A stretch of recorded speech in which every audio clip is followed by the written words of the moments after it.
Gracias, Señor. Gracias. Juan Lora, por favor. Si alguno no quiere trabajar, que tampoco coma, porque nos hemos enterado que hay de entre vosotros algunos que viven desconcertados, sin trabajar nada, pero metiéndose en todo. A estos les mandamos y les exhortamos en el Señor Jesucristo que trabajen con sosiego para comer su propio pan. Vosotros, hermanos, no os canséis de hacer el bien. Amén. Amén. Amén. Gracias, Señor. Gracias. Queremos alabarte, bendecirte, glorificar tu nombre, Señor, en este día. Bendito y alabado sea tu nombre, Señor. Gracias. Gracias. Gracias. Y es importantísimo que nosotros, al iniciar esta semana, pensemos siempre en que Dios está con nosotros en medio de nuestras debilidades. Sobre todo a partir de la liturgia de este domingo pasado. Hay dos palabras que definen toda la liturgia. La primera palabra tiene que ver con nosotros y nuestras debilidades. Todo lo que implica la condición humana. Esa condición humana que necesita trabajarse. Y hay que empeñar tiempo para trabajar esta condición humana, para que nosotros podamos vivir humanamente. Tenemos que trabajar nuestra condición humana. Es verdad que tenemos que trabajar en nuestras profesiones. Es verdad que tenemos que producir para vivir. Pero lo que San Pablo está estableciendo en esta breve lectura es que nosotros tenemos que trabajar en nosotros y en nuestra condición humana para que seamos verdaderamente humanos. Eso puede sonar una cacofonía, pero no es así. Porque si nosotros trabajamos y no trabajamos en nuestra condición humana, podemos vivir como cualquier animal. Se puede incluso perder la imagen y semejanza de Dios en nosotros. Y es eso lo que produce el pecado. El pecado en la vida, en el ser humano, hace que se difumine, que se pierda la condición de imagen y semejanza de Dios. Y fácilmente ustedes han escuchado esa expresión, y ese es un hombre, ese es un ser humano, esa persona que es capaz de hacer eso es un ser humano, es una bestia, es un salvaje. No estamos diciendo otra cosa más que el pecado en esa persona es tan grave que se perdió la imagen y semejanza de Dios, que nos remite a la bondad, que nos remite al amor, que nos remite a la ternura, que nos remite a todo lo bueno que Dios ha querido con esta condición humana. Por eso hay que trabajarla,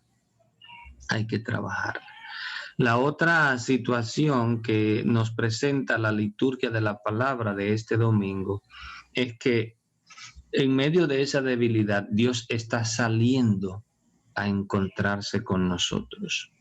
Y la realidad más palpable de la debilidad humana es la enfermedad, que es también fruto del pecado, la enfermedad. Y por eso vemos el domingo pasado a Jesús saliendo de la sinagoga, saliendo a encontrar a la suegra de Pedro que estaba postrada en cama. Y qué interesante. Entonces Jesús, que encuentra esa debilidad, le ofrece su mano y la levanta. Y ella entonces se pone a servirles. Y ahí está lo que dice San Pablo en esta breve lectura. A estos les mandamos y les exhortamos en el Señor Jesucristo a que trabajen con sosiego para comer su propio pan. Sí, Esa es la parte que hay que trabajar, pero la otra parte, ustedes, hermanos, no se cansen de hacer el bien. ¿Cuál es la misión tuya en esta vida? Tú tienes un gran compromiso primero contigo mismo, porque tú en esta condición débil y frágil en la que te encuentras, tú puedes caer en cosas que son bajísimas, feas, malas. Entonces tú tienes que trabajar y trabajarte a ti mismo. Y eso implica reconocer a Dios. Eso es lo primero. Reconocer a Dios.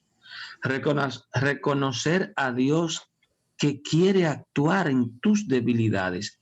Como recordemos lo que ha dicho San Pablo tantas veces.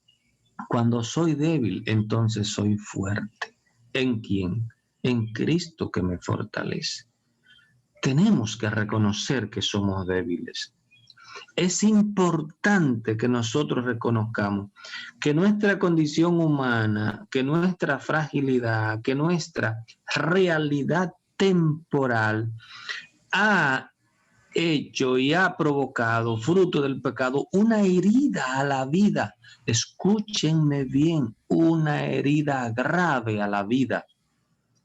Y ese pecado y esa herida ha hecho que esta vida sea vulnerable y venga el sufrimiento y venga el dolor y venga la angustia y venga la desesperanza, y entró una cantidad de cosas que no eran el deseo de Dios, pero el hombre se puso a escuchar a Satanás y esto ha entrado como una desgracia.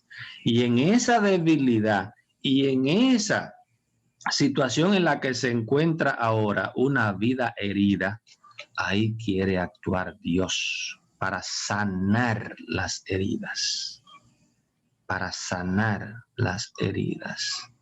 Y por eso vemos a Jesús actuando en medio de su pueblo, sanando fundamentalmente a los enfermos y a los poseídos, a los poseídos, a los que han quedado infectados por Satanás, a los que somos capaces de hacer cosas terribles. Esas dos desgracias tienen que ver una y otra con toda nuestra realidad, con todo nuestro sufrimiento, con todo lo que hay en medio de nosotros. Pensemos en el coronavirus, pensemos en esta pandemia. Cuánta enfermedad, cuánta situación de vulnerabilidad. Y lo más importante es que en medio de todo eso Dios está actuando, porque Dios se hace presente en nuestra debilidad. Dios no nos abandonó, Dios no nos abandona en medio de las debilidades, sino que en medio de nuestras debilidades Dios nos hace fuertes, si lo dejamos, evidentemente, si lo dejamos. Por eso, insisto, tenemos que trabajarnos a nosotros mismos, porque la urgencia más grande que tenemos es dejar que Dios nos haga fuerte en medio de las debilidades. Él es mi fuerza. Yo soy débil, pero Él es mi fuerza. ¿Cómo entender eso? ¿Y cómo dejar que Dios sea mi fuerza? Ahí es donde tenemos que trabajarnos. Nunca nos cansemos de pensar esto. Que el Señor nos ilumine con su Espíritu Santo. Que el Señor nos dé la gracia de su presencia para que superemos nuestras debilidades, para que nos sane las heridas que el pecado y que la humanidad, nuestra condición humana, nos ha dejado. Estamos heridos y solo Dios puede sanarnos. Solo Dios puede sanarnos. Que su Espíritu Santo, que su presencia en nosotros provoque esa sanación, ese bálsamo que necesitamos para sanar nuestra realidad humana. Amén. Hermanos.